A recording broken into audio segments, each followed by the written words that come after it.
Hello and Assalamu alaikum to all. So today our next topic is acute bacterial sinusitis. Same we can go through the history and how to rule out how its association and what it is, investigations, diagnosis, and after treatment. So here we can continue this and see how we can rule out this from other headache history. So basically, a 32-year patient present with 10 days of facial pain, pressure, nasal congestion, and thick purulent nasal discharge. Symptom initially improved, then worsened with double sickening associated with fever, headache, and reduced sense of smell. तो भई आपको याद रखना है कि acute bacterial sinusitis वाला जो patient होता है मोस्ट कॉमनली वो हेडेक की तो हिस्ट्री के साथ आता है। दूसरा वो तो या हिस्ट्री के साथ आएगा कि उसका जो वो नाक बंद है, बिल्कुल नेज़ल ब्लॉकेज है, या वो कहेगा कि मुझे सांस लेने में ही तकलीफ हो रही है, या वो कहेगा मेरी नाक से डिस्चार्ज आ रहा है, थिक प्रूलेंट ग्रीन कलर का मैनली डिस्चार्ज होता है। तो वो ये आपसे कंप्लेन करेगा और वो कहेगा कि मुझे जो है वो फेशियल प्रेशर भी है या फेशियल पेन भी है। ठीक है, तो हम हेडेक की हिस्ट्री को ऐसे रूल आउट करते हैं कि कुछ क्वेश्चंस ऐसे पूछे जाते हैं तो हम पता चले कि बेसिकली कैसे हम रूल आउट करें कि हाँ इस पेशेंट को ये हेडेक है विद दिस इज सिम्टम, तो ये जो है वो डायग्नोसिस बनेगी। बहरहाल हम उससे साइट का पूछेंगे, वो कहता है कि मुझे फेशियल पेन है, चीक्स पे, फोरहेड पे, बिटवीन आइज है, ये अचानक हुआ, पहले उसे कोई अपर रेस्पिरेटरी ट्रैक्ट इन्फेक्शन हुआ था जिसकी वजह से वो इम्प्रूव हो गया, उसके बाद ये सारा चीज़ होने लगा। Blood pressure like heavy fullness like pain है, रेडिएशन अगर चीक पे तो मैगुलेट टीथ की तरफ, फोरहेड टेम्पल मतलब फेस के किसी भी रीजन की तरफ रेडिएट हो रहा है।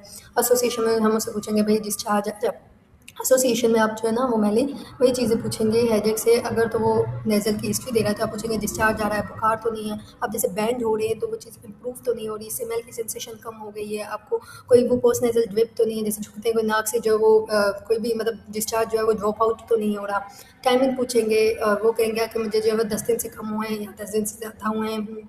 तो एक्सेसरबेटिंग है कि जैसे आगे झुकेगा उसको क्लासिक साइन है बेंडिंग डाउन पे, प्रेशर चेंज होगा, नोज़ की ब्लोइंग हो जाएगी, वो ज़्यादा लंबी लंबी सांस लेने की कोशिश करेगा, जैसे जो है वो झुकेगा तब वो चीज़ बढ़ जाएगी। Severe to moderate to severe होता है पेशेंट, इसकी डेली इम्पैक्ट जो है वो लाइफ पे इम्पैक्ट भी करता है इस चीज़ का। एसोसिएटिव हिस्ट्री में आप पूछेंगे कि भाई आपको कोई अपर रेस्पिरेटरी ट्रैक्ट इन्फेक्शन तो नहीं हुआ था, आपको फीवर तो नहीं था पहले, सेम जो हमने एसोसिएशन पीछे हम पढ़ के आए हैं कि नेजल ड्रिप का, डिस्चार्ज का, टूथैक का, चीक पेन का, हेलिटोसिस का, नोजमा का, आई पेन का, आई स्वेलिंग का, कोई नेक स्टिफनेस वगैरह, इन सब चीज़ का हम जो है वो पेशेंट से पूछ लेंगे। फिर हम जो है इसकी पास्ट मेडिकल हिस्ट्री लेंगे, भाई आपको कोई पहले नेजल पोलिप तो नहीं था, ये प्रीवियस कोई साइनोसाइटिस तो नहीं हुआ, अस्थमा तो नहीं हुआ, फैमिली हिस्ट्री में आपका कोई ऐसी जो है वो लंग लाइक जो है वो आपका कोई लंग लाइक कोई पैथोलॉजी हो, कोई साइनोसाइटिस की हिस्ट्री हो, कोई पेशेंट इंटरस्टिशियल लंग डिजीज़ का तो नहीं है, एलर्जी पूछेंगे कोई मेडिसिन से आपको एलर्जी तो नहीं है, मेडिकेशन पूछेंगे आपने कोई अभी ऐसे कोई मेडिकेशन यूज़ किया, क्योंकि मेडिसिन यूज़ में ये होता है कि अगर ज़्यादा मेडिकेशन यूज़ की जाए तो मेडिकेशन ओवर यूज़ हेडेक भी होगा। इंशाल्लाह इसकी भी वीडियो हम बनाएंगे। ट्रैवल है, कोई ट्रैवल रिसर्च हिस्ट्री तो नहीं है, ट्रैवल की हिस्ट्री मैंने आपको मेनिंजाइटिस में मिलती है, या फिर हम कहें तो न्यूरोलॉजिकल कंडीशन मलेरिया में मिलती है। अदर कंडीशंस का पूछ लेंगे, इससे कोई सोशल हिस्ट्री जो है वो ले लेंगे। अगर आपके पास बड़ा लॉन्ग टाइम है तो आप जो है वो एक एक चीज़ करके पूछ सकते हैं, नहीं तो मोस्ट इंपॉर्टेंट जो चीज़ें होती है वही पूछी जाती है, अल्कोहल ड्रग इन सब चीज़ का पूछ लेंगे। आईसीई बहुत इंपॉर्टेंट है, जो हम मेनली पेशेंट से नहीं पूछते, बिल्कुल नहीं पूछते, लेकिन इसका पूछना लाजमी होता है क्योंकि लगभग 80% पेशेंट को लगता है कि हाँ ये हो सकता है, क्योंकि उसकी वो फैमिली में रन कर रही होती है डिजीज़, उसे लगता है कि हाँ, क्योंकि आजकल लोगों इतनी बीमारियों से अवेयरनेस हो गई कि उसे लगता है हाँ ये उन्हें हो सकता है।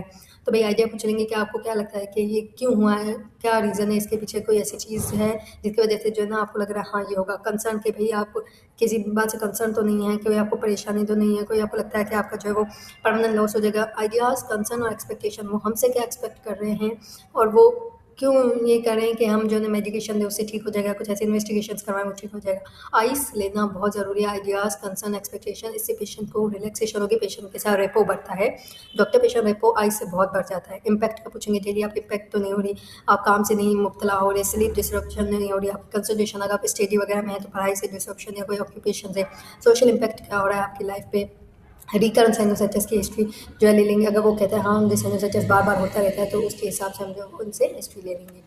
बेसिकली डेफिनेशन पे आए तो ये क्या होता है, बैक्टीरियल इन्फेक्शन। हमें पता है हमारी जो फेस में पैरानेजल साइनस होते हैं जो कि एयर ड्रेनेज में हेल्प करवा रहे होते हैं, अगर उसमें जो है वो ये इन्फेक्शन हो जाए ड्यू टू बैक्टीरिया या ड्यू टू वायरस, किसी भी वजह से इन्फेक्शन हो जाता है तो पेशेंट इन सिम्टम्स के साथ प्रेजेंट रहता है। Most common cause Streptococcus pneumonia, then Haemophilus influenza है, मोरेक्सिला है, एनारोब है, ऑरियस है, अपर रेस्पिरेटरी इन्फेक्शन है, प्रीवियस कोई साइनोसाइटिस हो, एलर्जिक राइनाइटिस हो, नेजल पोलिप हो, डेंटल इन्फेक्शन हो, स्मोकिंग हो, इम्यूनो डेफिशिएंसी हो, मतलब ये मेनली जो है वो बैक्टीरियल मोस्ट कॉमन काज है। सिम्टम जो आप पढ़ के आए पीछे कि क्या क्या सिम्टम्स है पेशेंट के सेम है।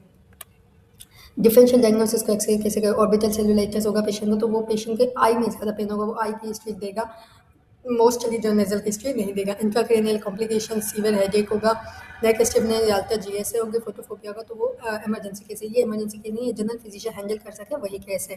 वायरल राइनोसाइनोसाइटिस हो जाए तो उसमें जो सिम्टम जो 10 दिन से कम होते हैं लेकिन डिस्चार्ज क्लियर ही होता है पेशेंट का, एंटीबायोटिक से वो ठीक हो जाता है, लेकिन ये कि याद रखिएगा कि ड्यूरेशन और क्लियर नेजल डिस्चार्ज है। डेंटल एब्सेस का मान लें आपको टीथ का ही मिलेगा कि भाई मुझे टीथ का कोई नेजल सिम्टम्स इसमें नहीं होंगे। एलर्जिक राइनाइटिस है तो एलर्जिक इचिंग का तो होना बहुत ज़रूरी है, तो भाई इचिंग का होगा। और मैंने इनमें जो है ना वो हिस्ट्री हेडेक की जो है वो कम मिलती है, अगर मिलती है तो इतनी नहीं मिलती। अगर आपको हेडेक नेजल ब्लॉक है, नेजल डिस्चार्ज मिल जाए और लीनिंग फॉरवर्ड पे वो चीज़ बढ़ रही है तो याद रखिएगा क्वेश्चन साइनोसाइटिस का ही है। माइग्रेन का तो हम पर क्या है, साइक्लिकल माइग्रेन पर क्या है, बाकी माइग्रेन का इंशाल्लाह हम वीडियो बनाएंगे। तो माइग्रेन में आपको पता है कि ट्रिगर्स फैक्टर होते हैं काफ़ी, और जो कोई ईएनटी सिम्टम नहीं होता है इसमें।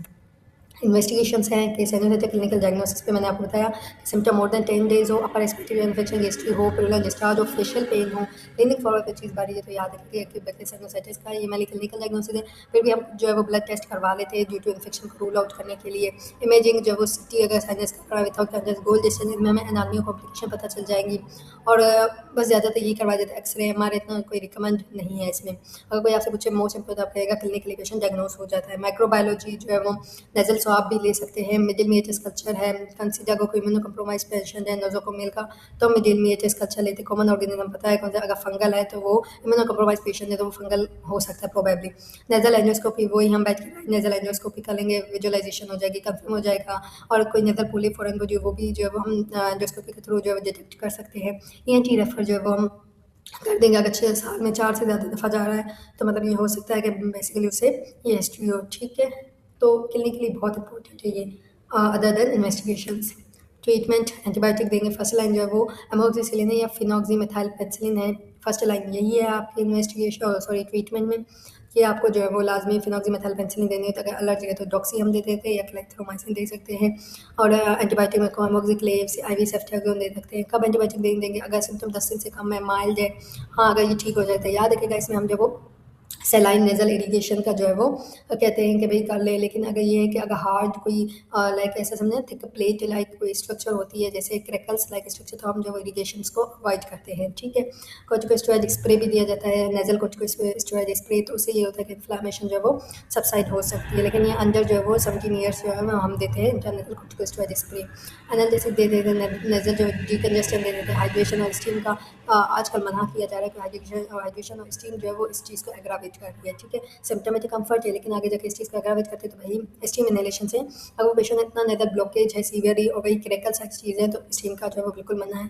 सर्जिकल बहुत बहुत जो है रेयर है, वो कब होता है जब क्रोनिक साइनोसाइटिस हो, 1 साल में 4 से ज़्यादा दफ़ा की हिस्ट्री दे रहा हो पेशेंट। नेजल पॉलिप पे कोई नेजल डिकंजेस्टेंट है या कोई ऑर्बिटल इंट्राक्रेनियल कॉम्प्लिकेशंस हैं तो सेफ्टी नेट हम कहेंगे भाई आपको अगर आई पेन हो रहा है, प्रॉप्टोसिस हो रहे हैं, आपको डिजीनेस आ रहा है, सीवियरिटी बढ़ती जा रही है इस चीज़ की, अनकॉन्शियस हो रही है आप, फीवर नेक स्टिफनेस हो रहा है, आपको लीनिंग फॉरवर्ड पे बहुत ज़्यादा पेन हो रहा है, कोई आपको फोरहेड स्वेलिंग नज़र आ रही है, कोई ऐसी जो अदर देन सीवियर सिम्पटम है तो आपको रश करना है इमरजेंसी में।